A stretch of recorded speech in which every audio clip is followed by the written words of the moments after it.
خواتین حضرات اور طالبات، السلام علیکم۔ کیسے ہیں آپ سب لوگ؟ گڈ، بڑی خوشی ہو رہی ہے مجھے۔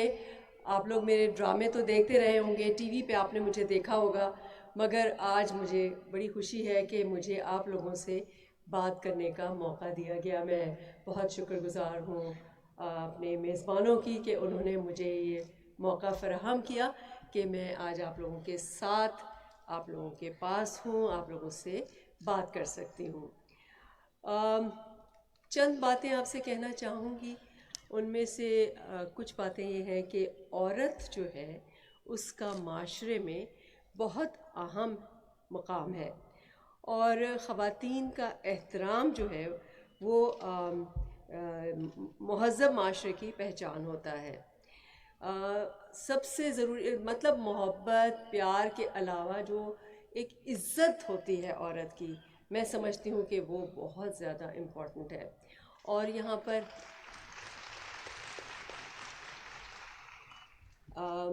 جو خواتین موجود ہیں ان سے میں یہ کہنا چاہوں گی کہ ہماری ذمہ داری ہے کہ جو ہمارے بچے ہوتے ہیں، خاص طور پر جو ہمارے لڑکے جو ہوتے ہیں، ان کو چاہیے کہ ہم شروع سے یہ بات سکھائیں، کیونکہ ماں کی گود جو ہے وہ پہلی تربیت گاہ ہے، اور جو 5 سال کے اندر بچے کو تربیت دی جاتی ہے اس سے اس کی ایک شخصیت بنتی ہے، اور وہ شخصیت بڑی ساری عمر کے لیے بڑی ضروری ہوتی ہے۔ تو اگر ماں اپنے بچوں کو شروع سے یہ چیز سکھائے، اپنے بچوں کو یہ بات بتائے کہ عورت عزت کے قابل ہے، عزت کے بغیر عورت جو ہے اس کے لیے بہت مشکلات ہیں، اس لیے بڑی ضروری ہے اپنے بچوں کو یہ تربیت دینا کہ عورت کی عزت کی جائے۔ عورت اپنی طاقت سے صرف گھر ہی نہیں بلکہ پوری نسل سنوار سکتی ہے۔ جی ہاں، یہ بھی ایک ہماری ذمہ داری ہے کہ ہم پوری نسل کو سنواریں، اور وہ کس طرح کہ ہم اپنے بچوں کی اچھی تربیت کریں، تاکہ وہ جو لڑکیاں ہیں وہ جب جوان ہوں، جب وہ ماں بنے تو وہ ایک بہترین ماں ہوں، جب جو بیوی بنے تو ایک بہترین بیوی ہوں۔ یہ ساری چیزیں بھی ایک ماں ہی اپنے بچے کو سکھا سکتی ہے۔ تو لہٰذا اس طرح سے ہماری نسل سنور سکتی ہے کہ اگر ہم اپنے بچوں کو صحیح تعلیم و تربیت دیں۔ اسلام میں عورت کا بہت اونچا مقام ہے۔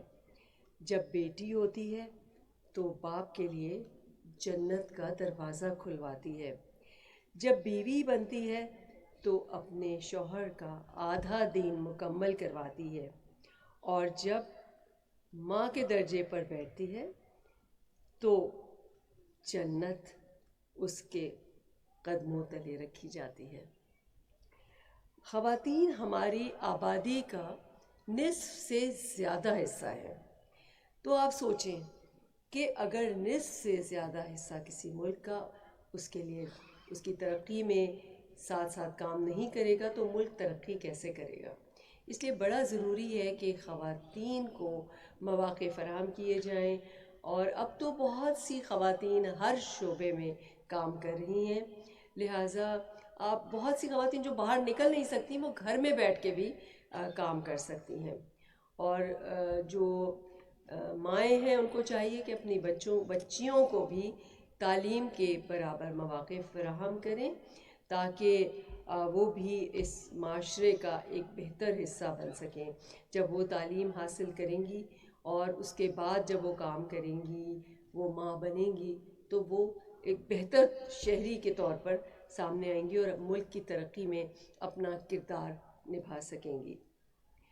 اپنی بچیوں کو یہ احساس ضرور دلائیں کہ وہ مضبوط ہیں، وہ اپنے خوابوں کو حقیقت بنانے کا ان کا پورا حق ہے، پورا حق رکھتی ہیں۔ آپ اپنے بچیوں کو شروع سے یہ ٹریننگ دیں، یہ چیز سکھائیں کہ ان کا بھی اتنا ہی حق ہے جتنا کہ ان کے بیٹوں کا حق ہے، اتنا ہی بیٹیوں کا بھی حق ہے کہ وہ اپنے خواب پورے کریں۔ اگر وہ تعلیم حاصل کرنا چاہتی ہیں، اعلیٰ تعلیم حاصل کرنا چاہتی ہیں، تو ان کو ضرور اس کے مواقع فراہم کریں۔ جو آج کی پڑھی لکھی لڑکی ہوگی وہ کل کی سمجھدار، خوشحال اور صحت مند بیوی اور ماں ہوگی۔ اس لیے اس کو ضرور مواقع دیں تعلیم حاصل کرنے کے۔ تعلیم کے ذریعے لڑکیوں کو با اختیار بنانا معاشروں اور معیشتوں کو کچھ بھلائی کی طرف لے جا سکتا ہے، بدل سکتا ہے۔ تھوڑا سا میں اپنے بارے میں بھی آپ کو بتا دوں کہ 35 سال سے زیادہ مجھے ہو گئے ہیں کہ میں شوبز میں کام کر رہی ہوں۔ اس کے علاوہ میں پڑھا بھی رہی ہوں اور میں اپنے گھر کو بھی چلا رہی ہوں، اپنی بچیوں کو بھی میں نے اچھی تربیت، تعلیم و تربیت دی ہے اور آج وہ اچھی مائیں ہیں ماشاءاللہ، اچھی بیویاں ہیں۔ تو ہم عورت میں سمجھتی ہوں کہ ہم عورت میں یہ بہت بڑی صلاحیت اللہ تعالیٰ نے دی ہے کہ ہم ایک وقت میں بہت سارے کام کر سکتے ہیں۔ تو اللہ کا شکر ہے کہ میں وہ سارے کام بخوبی انجام دے رہی ہوں۔ اگر میں کر سکتی ہوں تو آپ سب کیوں نہیں کر سکتے؟ آپ سب بھی کر سکتے ہیں۔ تو آئیے ہم اپنے ملک کی ترقی کے لیے خواتین کی تعلیم پر توجہ دیں اور انہیں معاشی طور پر خود مختار بنائیں۔ اور آخر میں ایک بڑا خوبصورت سا شعر مجھے یاد آیا ہے جو میں آپ کی نظر کرنا چاہتی ہوں۔ صحبا اختر ایک بہت اچھے شاعر تھے اور میں نے یہ شعر بچپن میں سنا تھا اور اتنا مجھ پہ اس شعر نے اثر کیا کہ مجھے آج تک وہ شعر یاد ہے، اور یہ شعر خاص طور سے میری طالبات کے لیے ہے۔ اے میرے پاک ملک کی معصوم طالبات، سینے میں جاگتے رہیں دل آئینے صفات، قطرے اگر جبیں سے پسینے کے بھی گرے، وہ بھی ہوں ایسے پاک کہ حوریں وضو کریں۔ شکریہ۔